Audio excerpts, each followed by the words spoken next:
Raul Diaz envied the kids from his New York City neighborhood who'd joined the Boy Scouts of America during the 1960s. Hoping to go on camping trips, too, he convinced his mother to let him sign up. The decision led to a half-century-long saga, not of pitching tents, paddling canoes and earning merit badges, but of anguishing over the sexual abuse he suffered. Diaz, now 60, is among thousands of people who have taken advantage of sweeping legal changes that extend statutes of limitations to allow the abused to sue their attackers. "I thought I would never see the day when I would be able to seek justice," he said.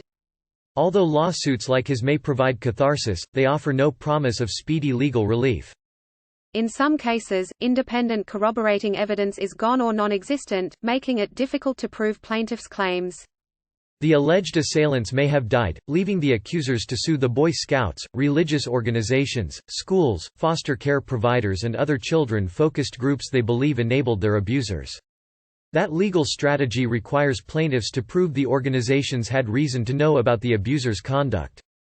Additionally, the Boy Scouts of America, nearly 24 Catholic dioceses and 3 religious orders have filed for bankruptcy protection, which could shield some of their assets and limit how much money victims ultimately receive. And the statutes that allow some of these lawsuits may not stand. A Catholic diocese in New York is challenging the constitutionality of the law that extended deadlines for survivors of child sexual abuse to file lawsuits. Diaz is undeterred. "I'm in it for the long haul," he said. Boy Scouts of America turns to courts. Boy Scouts files Chapter 11 bankruptcy in the face of thousands of child abuse allegations. Short deadline? Boy Scouts says it's safe, and offers sex abuse victims just 80 days to file claims. Diaz, a truck driver who now lives in Allen, Texas, is one of many Americans who struggle with sexual abuse inflicted when they were children or young teens. Although there are no precise counts, an annual federal government report on child maltreatment hints at its prevalence. The 2018 report cited 47,124 cases nationwide in which Child Protective Service agencies found sexual abuse without any other alleged mistreatment. The total represents nearly 7% of all the reports, which also track cases of neglect, physical abuse and psychological mistreatment. The report also listed 339 reports of child sex trafficking in 18 states. The data doesn't include complaints made to anyone outside of Child Protective Service agencies. And with research showing many children stay silent, sometimes for years, some cases don't get reported. Diaz said he was long among those who said nothing. Roughly a decade ago, he explored filing a lawsuit. But he learned that New York's statute of limitations barred cases involving decades-old allegations of abuse. That changed last year when the state enacted a 1-year filing extension for such lawsuits. With the support of his wife, whom he'd confided in, Diaz filed a lawsuit naming the Boy Scouts of America and its Greater New York councils as defendants. The lawsuit alleges Diaz was abused by John Rosenquist, a Boy Scout leader or volunteer. Rosenquist had been a scouting representative at the former Church of the Holy Agony in the East Harlem neighborhood where Diaz grew up, according to previously confidential scouting records. Diaz said that's where he encountered him. "He started paying more attention to me," Diaz said. "During camping trips, he would sneak into my tent late at night and abuse me." Rosenquist was permanently barred from scouting in 1990 after he was accused of sexually abusing another scout, the records show. Attorneys for Diaz said Rosenquist is deceased. Diaz said the abuse started when he was 10 and continued until he turned 13. He didn't tell his mother, who was a single parent, because this was a person of authority whom he believed somehow might become his legal father one day. Diaz said the abuse led to years of alcohol and substance abuse as he battled guilt and feelings of low self-worth. He managed to break free of that spiral, and now he views the lawsuit as a way to close a crippling chapter in his life.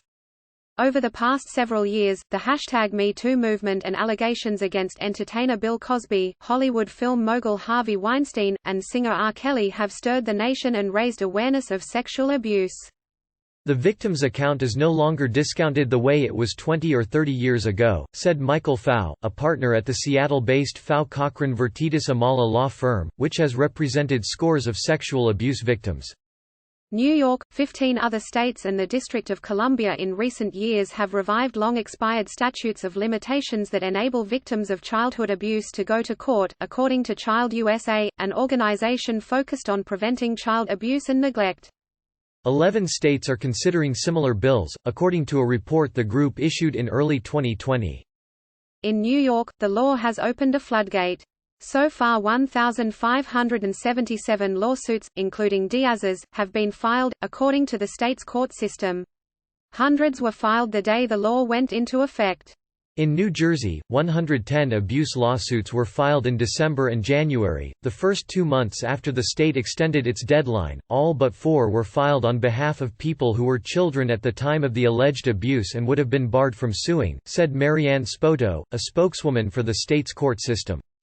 However, legal hurdles have emerged. Bankruptcy filings by the Boy Scouts of America, New York's Roman Catholic Diocese of Rochester and other organizations have put all ongoing sexual abuse lawsuits on hold. Lawsuits against the Boy Scouts, for example, will be transferred to the federal court handling its bankruptcy case. Attorneys for abuse survivors will file claims in the bankruptcy, said Corey Stern, an attorney at the Levy-Konigsberg LLP law firm in New York City, which has 30 to 40 cases against the Boy Scouts of America. Victims who haven't yet sued the Scouting organization will be able to file claims that will have the same legal standing as existing claims. Typically, the claims are assessed by a creditors committee appointed by the bankruptcy court or a trustee. The committee determines how much money is available and how to pay the claims equitably while satisfying the organization's secured creditors. It becomes more of an allocation of assets issue rather than a typical trial battle in state court, said Jennifer Freeman, a senior counsel at the Marsh law firm PLLC, which represents scores of abuse survivors. The process typically results in payments that are somewhat lower than the amounts victims might have won in trial courts. Resolving the claims in a complex bankruptcy such as the Boy Scouts will take time. This one could take decades to resolve, to be honest, said Stern. Nonetheless, Diaz said he'll continue his battle for emotional closure. "I want to see the Boy Scouts held responsible for what they've done," he said. The complexity of sexual abuse lawsuits is stressful for victims, said Marcy Hamilton, the chief executive officer of Child USA. She recommends seeing a therapist before seeing a lawyer. Richard Cardio says he's up for the legal challenge. Now 61, Cardio says he was sexually abused in the 1970s when he was a 16-year-old at Iona Preparatory School, a Roman Catholic high school in New Rochelle, New York. He and other sexual abuse survivors filed a lawsuit in August after New York extended its statute of limitations. Cardillo's part of the case focuses on the high school and the New York Archdiocese as defendants. A culture of covering up, former Iona Prep student alleges abuse by Irish Christian brothers. The lawsuit claims Cardillo's abuser was Brother Salvatore Ferro, a former teacher at the school who was a member of the Congregation of Christian Brothers religious order. Ferro is believed to be alive, but he could not be reached for comment. Cardio said he shared a small part of a $16 million settlement the Christian Brothers reached with sexual abuse survivors in 2013. His current lawsuit argues that the school and the Archdiocese were legally accountable for Ferro and his actions. Proving that could be difficult. The filing states that Cardillo's parents allowed him to attend the high school based on the representations of the Archdiocese and Iona Prep that Brother Ferro was safe and trustworthy. Iona Prep and the Archdiocese knew or should have known that Brother Ferro was a known sexual abuser of children, the lawsuit alleges. A ProPublica database of U.S. Catholic clergy members who have been credibly accused of sexual abuse or misconduct says Ferro was identified in at least 2 sexual abuse cases that were filed in a Christian Brothers bankruptcy filing. "It's mind-boggling to me. This man was reported over and over again," said Vincent Napo, an attorney at the Fau Cochran Vertitis Amala law firm who represents Cardillo. Records documenting that claim, if they still exist, could help support Cardillo's claim that the high school and the Archdiocese should be held responsible. Sexual abuse survivors and their families marshaled similar arguments in lawsuits against the Rockefeller University, a prominent biomedical research center in New York City. The lawsuits alleged that Dr. Reginald Archibald, a research endocrinologist who for decades treated children who were small for their age, also sexually abused many of them. In a 2018 outreach letter, the university alerted former patients that it had learned of credible allegations of sexual abuse against Archibald in 2004. However, Freeman, the Marsh law firm attorney, said its investigators learned Archibald had been the subject of a grand jury investigation for sexual abuse in 1960 and 1961. The investigation, conducted when Archibald worked at the research center, was closed without any indictment, Freeman said. She said the university should have known about that investigation and conducted its own review. That might have spared other children from abuse, she said. Archibald died in 2007. The university reached confidential settlements with more than 200 victims before New York extended its statute of limitations for child sexual abuse survivors, according to court records and a New York Post report that cited information from the plaintiffs' attorneys.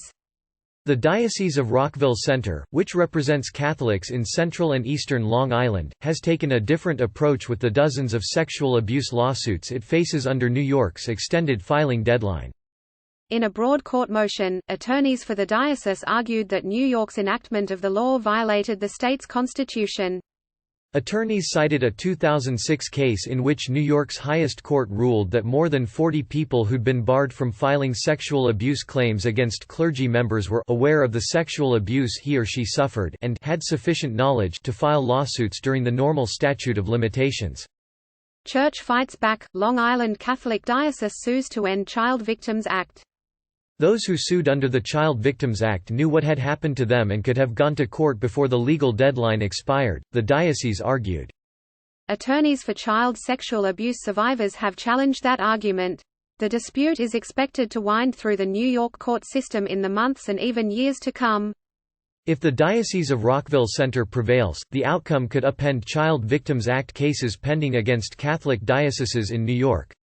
Cardio acknowledges the legal fight will likely be long. "We have to change the system that allowed these things to happen," he said after recounting how his abuse shadowed him from high school to his 60s. "I do think change will happen.